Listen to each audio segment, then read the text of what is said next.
नमस्कार। कई लोगों ने मुझे फोन करके पूछा, डॉक्टर साहब कलिंगड़ के बारे में आपकी राय क्या है। जो बॉम्बे में रिसेंट दुर्घटना हुई है उसके बारे में बाद में काफी लोगों ने फोन किया है। तो जानते हैं आयुर्वेद में कलिंगड़ के बारे में क्या लिखा है। यह एक बहुत ही प्रचलित और माना हुआ ग्रंथ है, रेफरेंस बुक है आयुर्वेद के विद्यार्थियों के लिए और प्रैक्टिशनर के लिए, जो भाव मिश्र जी ने लिखी है, भाव प्रकाश संहिता।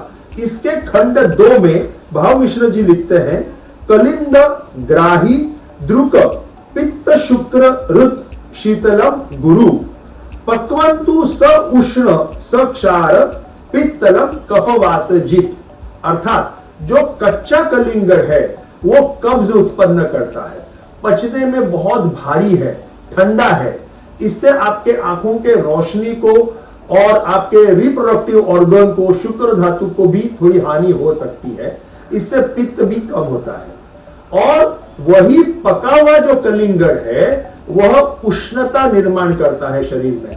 इसमें क्षार बहुत अधिक मात्रा में होते हैं, इसके लिए ये शरीर में पित्त को बढ़ाता है, गर्मी को बढ़ाता है, सूजन को बढ़ाता है। लेकिन इसी उष्णता के वजह से और क्षार के वजह से यह कफ और वायु को भी कम करता है।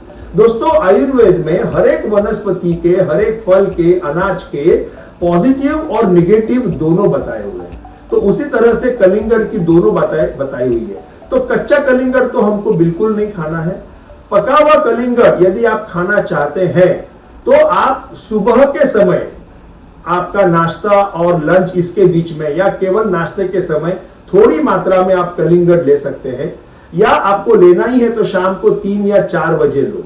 कई लोग भोजन के तुरंत पश्चात कलिंगड़ खाते हैं, विशेषतः रात को भोजन के पश्चात कलिंगड़ खाते हैं। वो पचने में बहुत भारी है, आपका पाचन हाजमा आपका उसको डिस्टर्ब कर सकता है। इसके लिए रात को तो आपको कलिंगड़ खाना ही नहीं है, दोपहर को भी नहीं खाना है। हम गर्मी में जनरली वो ठंडा लगता है, इसके लिए दोपहर को खाते हैं, लेकिन आयुर्वेद के हिसाब से उसे दोपहर में नहीं खाना है, वो पित्त को आपके बढ़ाएगा।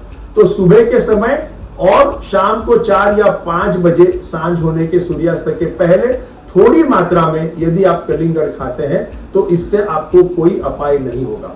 जहां से भी आप कलिंगड़ ले रहे हो तो वो सोर्स अच्छा होना चाहिए, उसमें पेस्टिसाइड है नहीं है, इन सभी वस्तुओं का खातरजमा करके आप अगर कलिंगड़ लेते हैं तो कलिंगड़ आपके लिए आरोग्यदायी हो सकता है।